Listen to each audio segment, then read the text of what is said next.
नमस्कार साथियों, आज हम लोग बात करेंगे सूर्य के चौथे भाव में। फोर्थ हाउस में सूर्य आपकी कुंडली के अंदर किस तरह के प्रभाव डालते हैं, इस पर हम लोग चर्चा करेंगे। क्या रेमेडीज होनी चाहिए, उस पर भी चर्चा करेंगे। और उसके क्या इफेक्ट आपकी लाइफ पर शो हो रहे हैं, जिन इफेक्ट को आप जज करके आप समझ जाएंगे कि हाँ, आपकी कुंडली में या किसी भी व्यक्ति की कुंडली के अंदर चौथे भाव के अंदर सूर्य है। चौथा भाव जो होता है वो हमारी मानसिक शांति का होता है। चौथा भाव हमारी माता का होता है। चौथा भाव हमारी लग्जरीज का होता है। चौथा भाव हमारा घर है, व्हीकल्स हैं, और जो एलिमेंट्री एजुकेशन है वो भी हमारी चौथे भाव से देखी जाती है। सन एनर्जी का सोर्स है। सन आपकी आत्मा है। अगर चौथे घर में सन है, इसका तो मतलब एक ये भी हुआ कि आपका जो जन्म हुआ होगा वो रात में 12 बजे के आसपास हुआ होगा, रात्रिकालीन आपका जन्म हुआ होगा। सूर्य की एनर्जी उस समय कम रहती है, लेकिन जहां पर सूर्य कुंडली के अंदर बैठते हैं वो आपका आत्मा का, आपकी सोल का रास्ता बताता है कि ये वाला हाउस आपकी लाइफ में एक इंपॉर्टेंट रोल प्ले करेगा। यहां पर बैठने से मन में थोड़ी सी अशांति रहती है, क्योंकि वहां पे हीट जनरेशन हो रहा है। इसके साथ ही आप ये देखेंगे कि हमेशा एक बेचैनी रहेगी, क्योंकि ये लग्जरी का हाउस है। आपके अंदर एक बात ये रहेगी कि मैं सेटल नहीं हो पा रहा, मुझे और स्ट्रांग बनना है, चीजें मेरे हिसाब से नहीं हो पा रही हैं। अगर ऐसा है तो थोड़ा सा आप देखिएगा। मदर जो है वो कहीं ना कहीं आपकी फैमिली के अंदर डोमिनेंट स्थिति में होंगी, डोमिनेंस करेंगी। उनका प्रभाव ज्यादा रहेगा, आपके जीवन पर भी रहेगा, आप जो निर्णय लेंगे उस पर भी रहेगा। लेकिन साथ में मदर को कुछ ना कुछ आपके हेल्थ इश्यूज भी आपको इसमें देखने को मिलेंगे। मदर की जो टीचिंग्स हैं, मदर जिस ढंग से व्यवहार करती है, यदि वो स्ट्रांग महिला होंगी, क्योंकि मैंने कहा डोमिनेट करती हैं, स्ट्रांग महिला होंगी, तो उनका स्ट्रांग कैरेक्टर जो है वो आपके जीवन पर भी शो होगा। फोर्थ हाउस में काफी ज्यादा प्रशंसा भी लिखी गई है, क्योंकि फोर्थ हाउस की जो 7वीं दृष्टि है सूर्य की, वो आपके अपोजिट जो है 10th हाउस है। यानी कि सन यहां बैठ के 2 केंद्र के भाव जो हैं उनको प्रभावित करता है।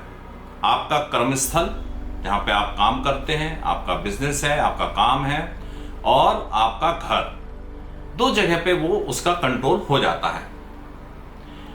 सन की जो दृष्टि है वो भी अपने आप में काफी महत्वपूर्ण है।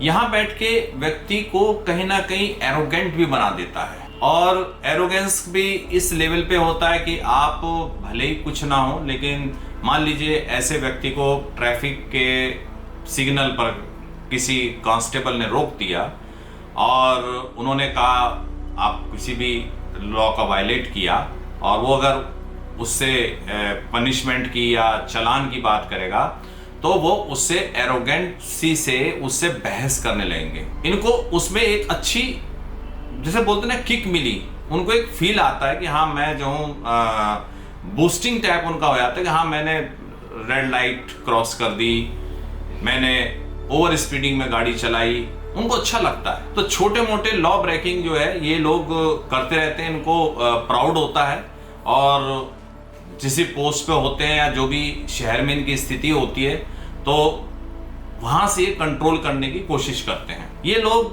गवर्नमेंट में, सेमी गवर्नमेंट में या म्युनिसिपैलिटी एरिया के अंदर ज्यादा सक्सेसफुल हो जाते हैं। देखिए, 10th हाउस और 4th हाउस का एक और कॉम्बिनेशन है। जब कभी हम लोग सत्ता को देखते हैं और असेंबली को देखते हैं, इन दोनों में एक डीप कनेक्शन मिलता है। थोड़ा डीप बात है, वो मैं आने वाले सेशंस में लूंगा। लेकिन यहाँ पर रहकर सन जो है, अगर गवर्नमेंट सर्विस में है, सेमी गवर्नमेंट में है, म्युनिसिपैलिटी या अर्बन बॉडीज के अंदर हैं, या पीएसयू के अंदर हैं, तो आपके ज़्यादा सपोर्ट करेगा।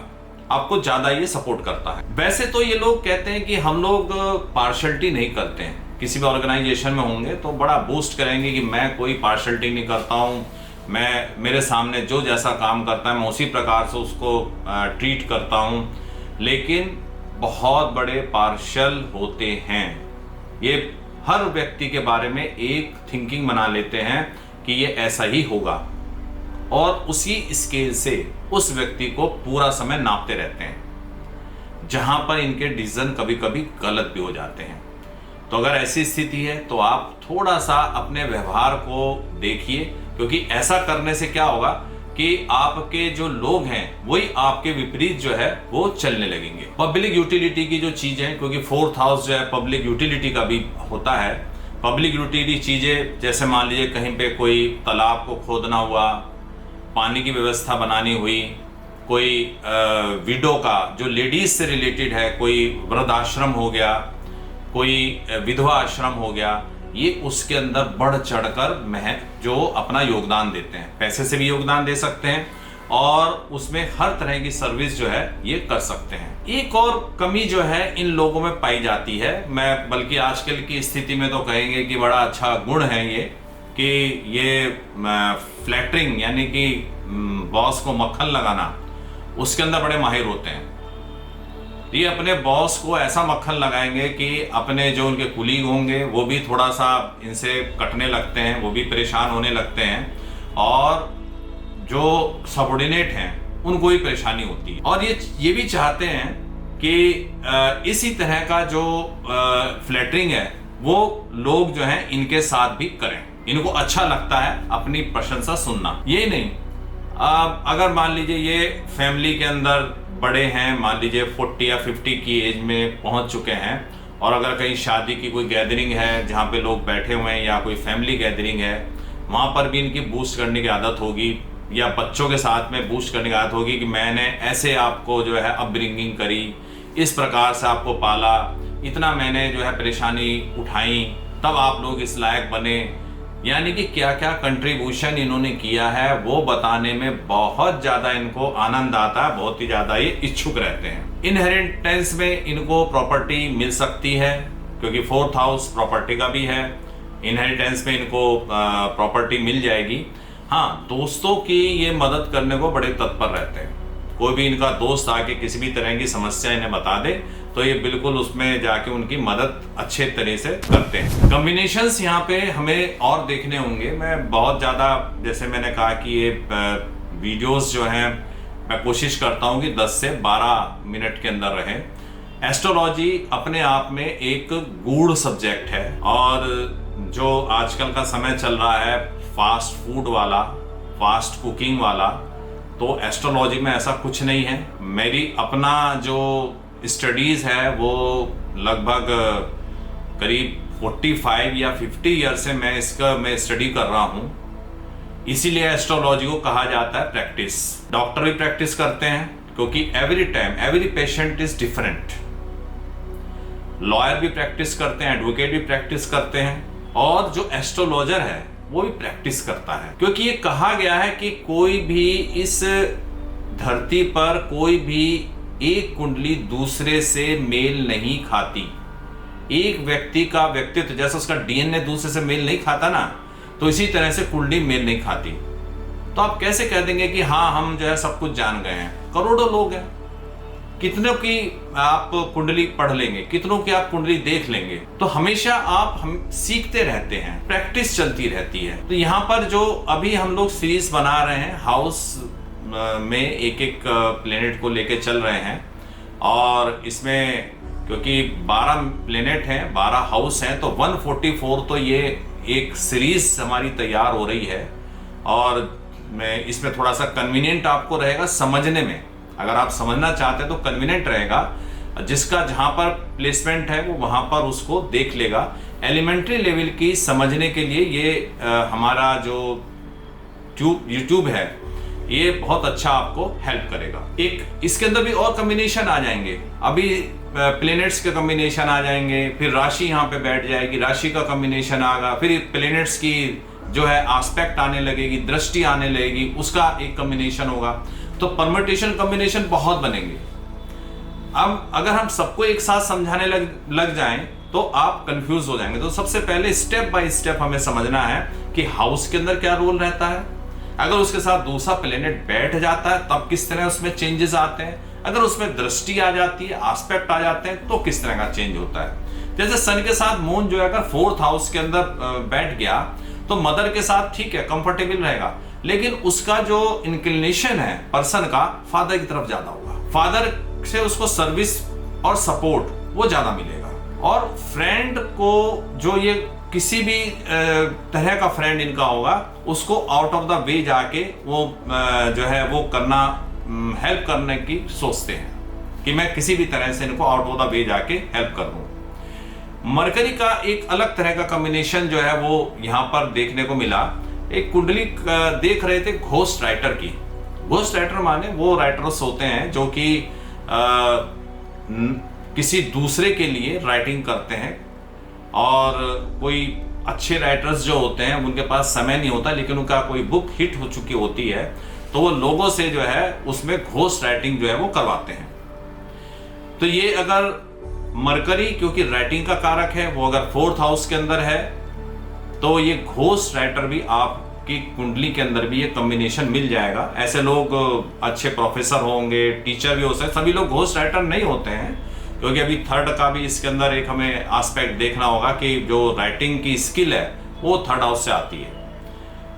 पॉलिटिकल भी ये लोग अच्छे करते हैं, और कभी कभी क्या होता है कि पैसे के लिए भी घोस्ट राइटिंग कर देते हैं। अगर इनका अपना कोई पब्लिकेशन होगा या किसी चीज को ये पब्लिश करना चाहेंगे तब कोई इनके साथ में अगर लगा होगा तो उसको बताएंगे नहीं कि सोर्स क्या है। लेकिन जब कोई आदमी बुक लिखने के लिए जाता है तो नेचुरली बहुत सारी बुक को कंसल्ट करता है और फिर अपने विचारों के साथ एनालिसिस करके वो बुक को लिखता है। और कहीं ना कहीं तो ये कहा जाता है कि राइटर लिखता है बुक जब उसको लगता है कि यार ये जो मेरे दिमाग में चीजें तो लोगों ने किसी बुक के अंदर लिखी हुई नहीं है, मैं इसको शेयर करता हूं लोगों के साथ में, तभी एक राइटर का जन्म हो। तो ये इस तरह से जो कॉम्बिनेशन होगा ये कभी भी उसके साथ में अपनी चीजों को शेयर नहीं करेंगे। तो 2 कॉम्बिनेशन हमने केवल बात करी यहाँ पे, सन का और मून का, और सन के साथ में जो है मरकरी का 4th हाउस के अंदर। अब मैं आपके साथ में कुछ रेमेडीज जो हैं वो शेयर करना चाहूँगा कि अगर 4th हाउस में आपके सन है और आपको समस्या हो रही है, परेशानी हो रही है, तो क्या रेमेडीज आपको करनी चाहिए। छोटी छोटी रेमेडीज हैं। आपको अपने पास में चांदी रखना चाहिए, सिल्वर का कोई आप कड़ा जो है वो पहन सकते हैं। घर में चांदी के बर्तन का आप यूज कर सकते हैं। दूसरा, अपना छत को आप चेक करिएगा।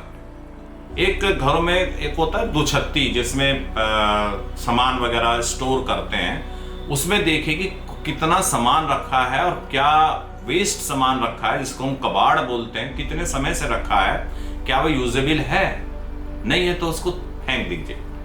छत पर किसी भी तरह का कबाड़ जो है, किसी भी तरह का आपको कूड़ा करकट गंदगी आपको नहीं रखनी है, छत को साफ रखना है। मदर के साथ आपको, क्योंकि मैंने बताया मदर डोमिनेंस नेचर की हैं, तो हो सकता है आपके आर्गुमेंट हो जाएं। आपको ऊंची आवाज में बात नहीं करनी है, आपको उनके साथ में शांति के साथ में बात करनी है। सेवा वगैरह तो करें तो बहुत अच्छी बात है कि आप उनको मदद कर दें, किसी तरह की सेवा कर दें। सेवा करने का मतलब आजकल लोग यही समझते हैं कि शायद पैर दबाना सेवा करना है, लेकिन उनके डेली के काम में हेल्प कर देना भी सेवा की कैटेगरी के अंदर आता है।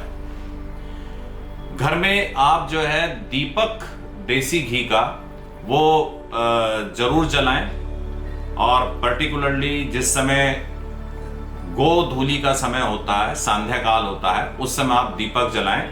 और जो कोई भी आपकी परेशानी है, जो इस तरह की आप परेशानी फील कर रहे हैं, वो आप अपने जहां भी आपने दीपक जलाया, जो भी आपके कुल देवता हैं, देवी देवता जिसको भी आप मानते हैं, उनसे प्रार्थना करें।